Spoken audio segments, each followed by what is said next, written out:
दोस्तों, गौतम बुद्ध ने तो कभी अपने जीवन में क्रोध किया ही नहीं। परंतु क्या आप क्रोध करते हैं? क्या आपके आसपास के लोग, आपके परिवार का कोई भी सदस्य, आपका भाई, आपकी माँ, आपके पिता, बेटा, बेटी क्रोध करते हैं? अगर गुस्सा करते हैं तो इस कहानी के माध्यम से आपको इसका समाधान जरूर मिल जाएगा और क्रोध करना आप छोड़ देंगे। एक बार की बात है, महात्मा गौतम बुद्ध एक गांव में उपदेश दे रहे थे। उस उपदेश में गौतम बुद्ध बता रहे थे कि क्रोध एक अग्नि है, क्रोध एक ज्वाला है, क्रोध विष है, क्रोध जहर है। क्रोध एक ऐसी अवस्था है जिस अवस्था में आप अपना होश खो बैठते हैं। क्रोध करते वक्त क्रोधित व्यक्ति सामने वाले का नुकसान करना चाहता है। लेकिन दोस्तों, यह कैसे संभव हो सकता है कि क्रोध आप करें और उस क्रोध के वजह से किसी दूसरे का नुकसान हो? यह तो कदापि नहीं हो सकता। हाँ, यह जरूर होगा कि उस क्रोध के वजह से आप जरूर परेशान होंगे, आपकी मानसिक स्थिति जरूर बिगड़ेगी, आपकी शारीरिक अवस्था जरूर खराब हो सकती है। गुस्से में आप कुछ ऐसा बोल या कर जाएंगे जिसके वजह से आपकी इज्जत भी खराब हो जाएगी।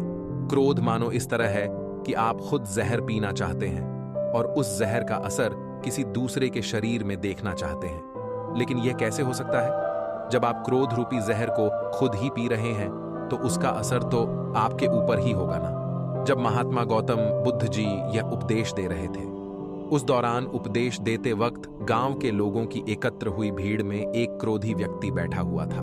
वह क्रोधी व्यक्ति इस बात को सुनकर और भी गुस्सा हो रहा था, क्योंकि कहीं ना कहीं वह अपने आप की बेइज्जती महसूस कर रहा था कि वह मेरा बेइज्जती कर रहे हैं। महात्मा गौतम बुद्ध जी की क्रोध की इस उपदेश को सुनते सुनते क्रोधित व्यक्ति इतना ज्यादा गुस्सा हो गया कि वह उस भीड़ से उठा और महात्मा गौतम बुद्ध जी के मुंह पर जाकर थूक दिया।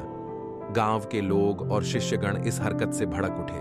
उनका क्रोध इतना ज्यादा था कि वे लोग उस क्रोधित व्यक्ति को मारने पर उतर आए। लेकिन महात्मा गौतम बुद्ध जी ने लोगों को शांत कराया।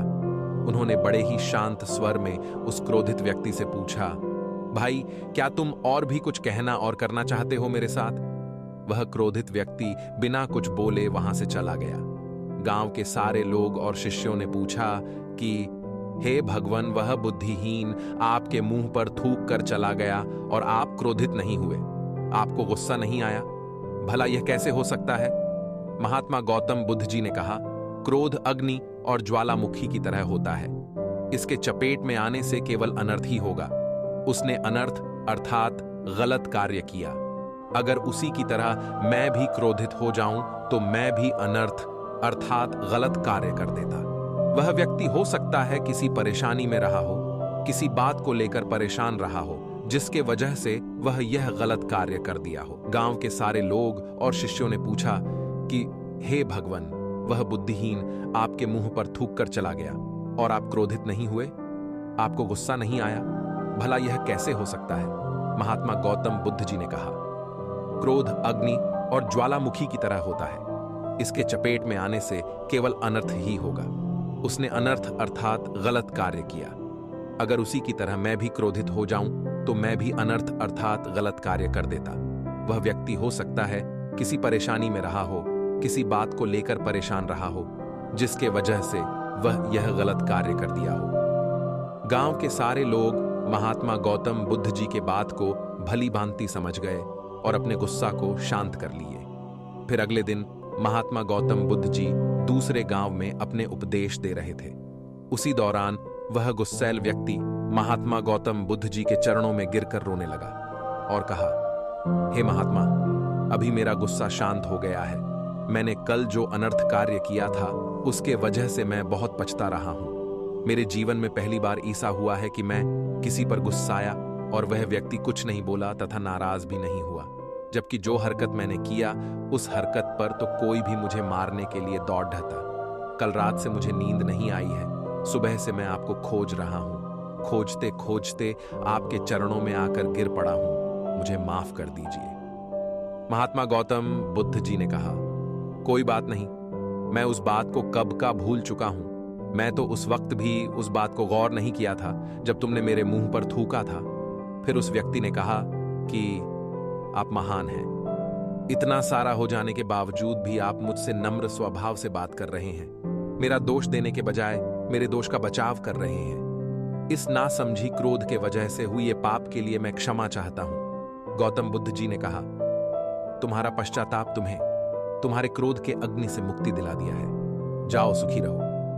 इस कहानी से हमें यही सिखा मिलती है कि दोस्तों, क्रोध करके हम अपने दिमाग को खराब करते हैं। क्रोध करके हम अपने जबान से कुछ भी उल्टा सीधा बोल देते हैं। क्रोध करके हम बेवजह किसी से झगड़ा कर लेते हैं।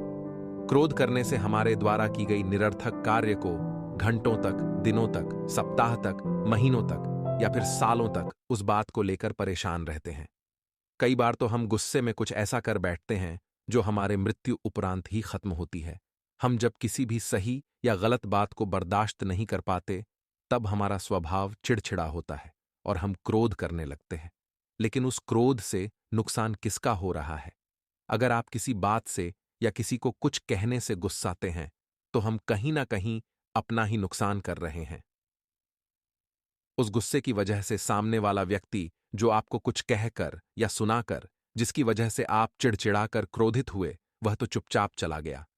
उसे जो करना था वह कर लिया। लेकिन आप क्या कर रहे हैं? आप तो क्रोधित होकर खुद का नुकसान ही कर रहे हैं, मानसिक रूप से या फिर शारीरिक रूप से। जिस बात पर आप क्रोधित हो रहे हैं, उस बात को आप एक बार ठंडे दिमाग से सोचने और समझने की कोशिश करिए। सच में कह रहा हूं, आप क्रोधित होना छोड़ देंगे, क्योंकि आपको समझ में आ जाएगा कि इसकी वजह से केवल और केवल खुद का ही नुकसान होगा और किसी का नहीं। तो दोस्तों, कैसी लगी आज की ये वीडियो हमें कमेंट करके जरूर बताएं और साथ में यूट्यूब चैनल ग्रोथ के स्टोरी को सब्सक्राइब जरूर करें। तो चलिए मिलते हैं एक नई वीडियो के साथ। तब तक के लिए अपना ख्याल रखिए। धन्यवाद।